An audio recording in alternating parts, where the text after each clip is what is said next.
Hi guys, welcome back to my channel. Today I'm going to be reviewing this book by Toni Morrison Jazz that I just finished reading. It actually took me only 2 weeks to finish this book, and this was the first time it took me just 2 weeks to finish a book in years, probably since middle school. But it was a very short book, so that makes sense. While I'm going to be reviewing this book, I have some pomegranate seeds as a little snack, because this book gave me the vibe of like eating pomegranates, but like it's like rotten, like the seed is rotten. Like it looks good on the outside, but the seed is rotten. This was a really good book. I would rate it for entertainment, I would rate it a 10 out of 10. For storytelling, I would rate it an 8 out of 10, because I wish I knew who was talking sometimes. Like I wish I knew who was narrating.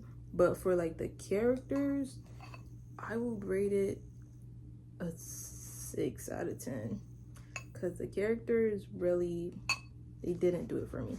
Like I understood them, but I didn't like them. But like that's why I love Toni Morrison, because she doesn't make characters that you like. She make characters that you understand and that you grow to love. Because at the end, I kinda, but not really, I kind of grew to love the characters just a tiny little bit, just tiny little bit. But yeah, this book was crazy. The setting takes place in Harlem, but like we kind of move from Harlem to Virginia and I think a little bit of Baltimore, because the characters Joe and Violet, who are the main characters in our story, moved from Virginia to Harlem, New York. So this story kind of takes place during the Harlem Renaissance. In Harlem during that time, although there was a lot of arts, as you can see, this book, I think the way she wrote it, I think it like kind of mimics like jazz a little bit, because first off, we don't get to like actually know who the narrator of the book is. So we don't know who's narrating, but I think it kind of switches throughout the book. Like it either switches from, I don't know, like either from Violet to Dorcas, and then at the end we were left with like a really like intense quote that really stuck with me. But like we don't know who was even talking. But the quote says that I have loved only you, surrendered my whole self, reckless to you and nobody else. That I want you to love me back and show it to me. That I love the way you hold me, how close you let me be to you. I like your fingers on and on, lifting, turning. I have watched your face for a long time now, and I missed your eyes when you went away from me. Talking to you and hearing you answer, that's the kick. And then it says, but I can't say that out loud. I can't tell anyone that I have been waiting for this all my life, and that being chosen to wait is the reason I can. If I were able, I'd say it. Say, make me, remake me. You are free to do it, and I am free to let you, because look where your hands are now. So I'm not too sure, that quote, I'm not too sure who's really talking, because it could be Violet, who is like our main character. And Violet, this spoiler alert, if you don't like spoilers, just, I guess you could skip, but I would love for you to watch. But Violet is our main character, and she is married to Joe. Violet and Joe Trace are married. Joe cheats on Violet with a girl who is literally 18 years old. And I'm pretty sure they started messing with each other when she was 17. So that's what got me about this book. That's why I said it's like biting into a bad pomegranate seed that looks good on the outside, but then you realize it's sour inside. That's why I said it, because she was such a young girl, and I love Toni Morrison. I read two of her works. I read Sula and Beloved, so I know that her books gets pretty dark, but this one was really, really dark. Like the fact that she was 18 and he was probably like,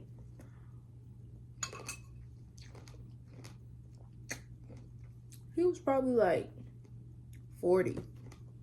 And yeah, pretty dark. And like some in some chapters, or not even chapters, because the book isn't chaptered at all. That's why it kind of mimics jazz a little bit, because jazz is, as a music genre, in my opinion, and I think a lot of people can agree, jazz is unpredictable, but it's also like, it's also, you kind of know what to expect, but it's very unpredictable. Like when you're listening to jazz, you could be relaxed in it, but it's very like up and down. The I'm not a musician, but I think the like frequency is up and down, and that's how this book is kind of like very chaotic but like soothing in a way. But yeah, Dorcas is 18 years old. So Violet, I don't even know where I was, but Violet, she goes to this girl's funeral and literally tries to like slash her face.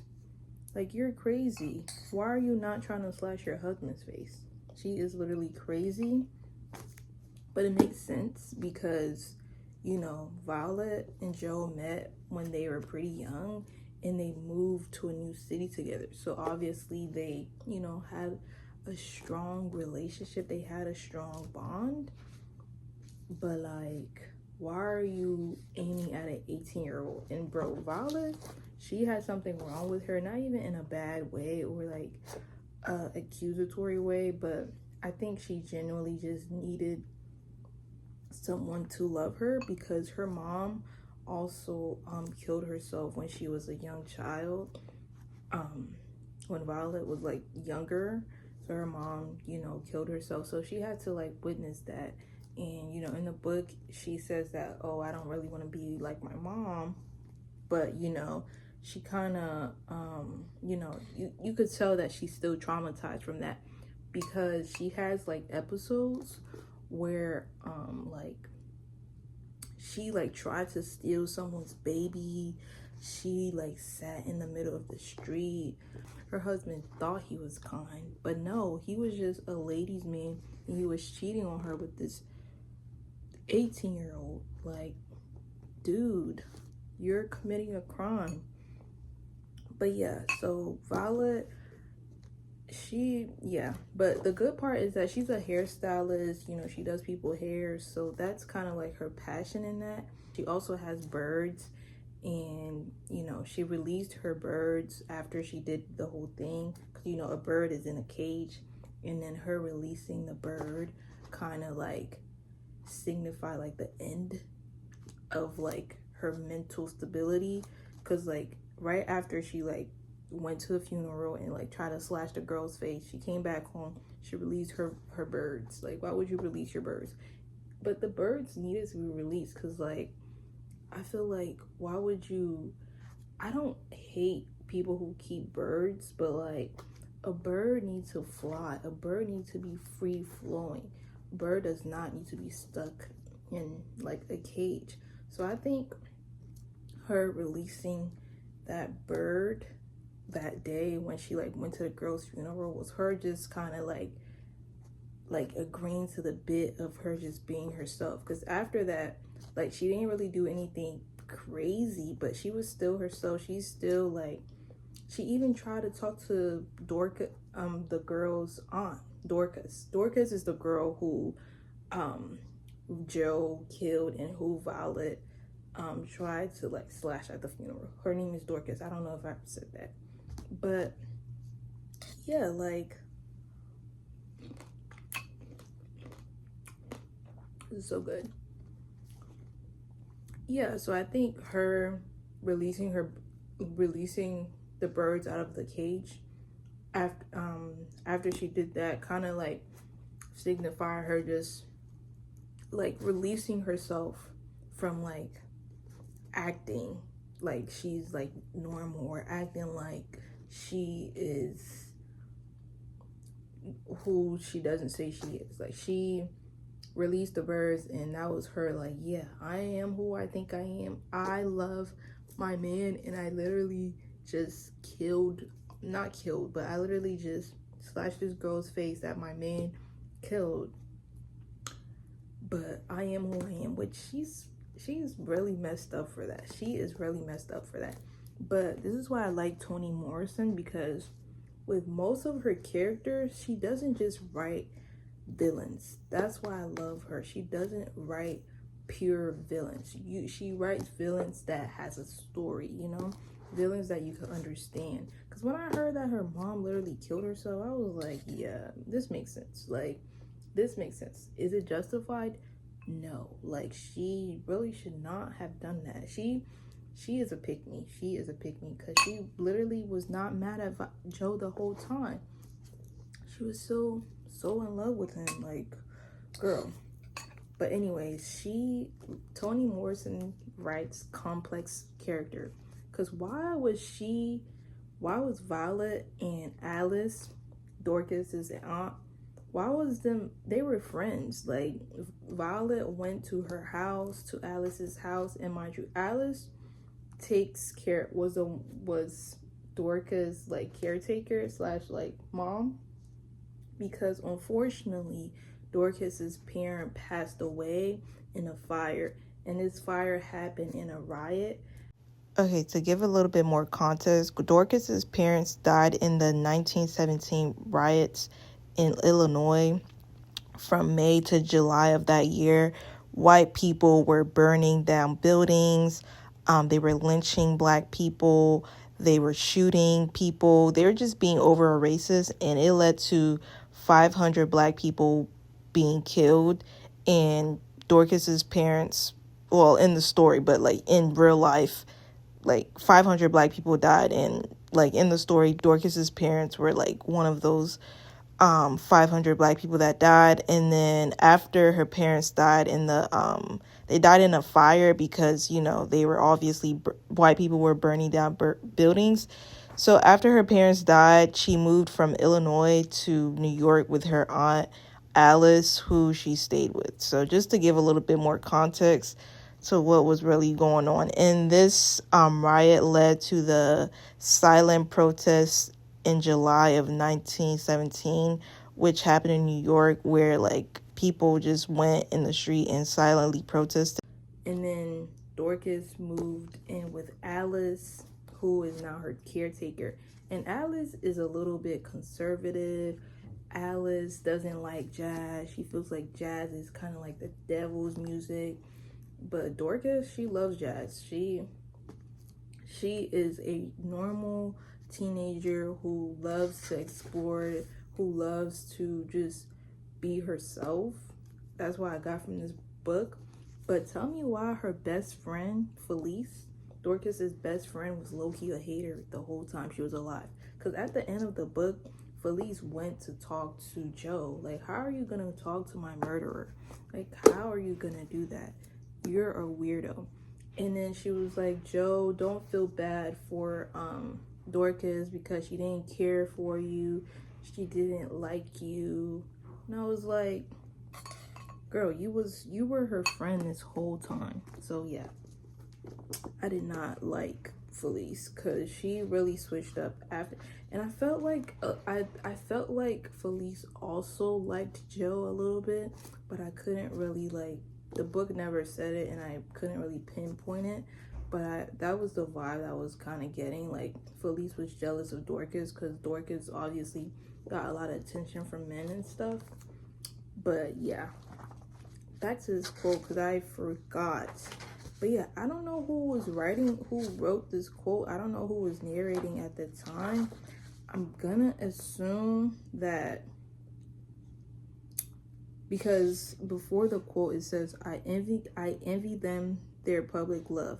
I myself have only known it in secret, shared it in secret, and all longed to show it to be able to say that out loud. What they have no need to say at all. So I'm gonna assume that it's Dorcas, but like it really could be Violet. So I'm not too sure. But this was my review of the book. I really enjoyed reading it.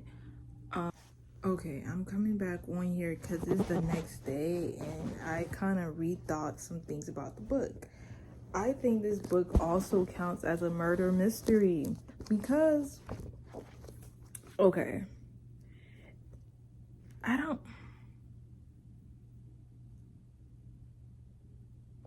it's not a murder mystery, but the end gives off that vibe because we don't know who's saying that quote. Like, I think it could be Joe because he killed her because he saw Dorcas with another man. Like, she got a new boyfriend and she was like running away from him. So I think that quote may be from Joe because obviously he killed her at the party, and it says, "I envy their public love." And you know, Joe and Dorcas like relationship was not public. Like, he had to keep it in secret, like, because he was doing something that was wrong. So I'm not too sure. It could be Joe that's saying this, but she never tells us. But it also could be Felice, Dorcas's best friend, I think. I don't know. Or it also could be Violet, because Violet could envy their love. Like, obviously she was married to Joe and he was cheating on her, but it's like their love wasn't public though, so it really can't be Violet. It says, "I myself have only known it in secret, shared it in secret." So at first I thought it was Dorcas, but now it's sounding more like it was Joe. It was Joe. But who knows? That's the mystery it leaves. I take that back. I don't think it's a murder mystery, but it is mysterious in a way where you don't know who's talking. You don't know who's speaking. You don't know. So, but this quote at the end was really deep. Thank you guys for watching. I hope this video was great.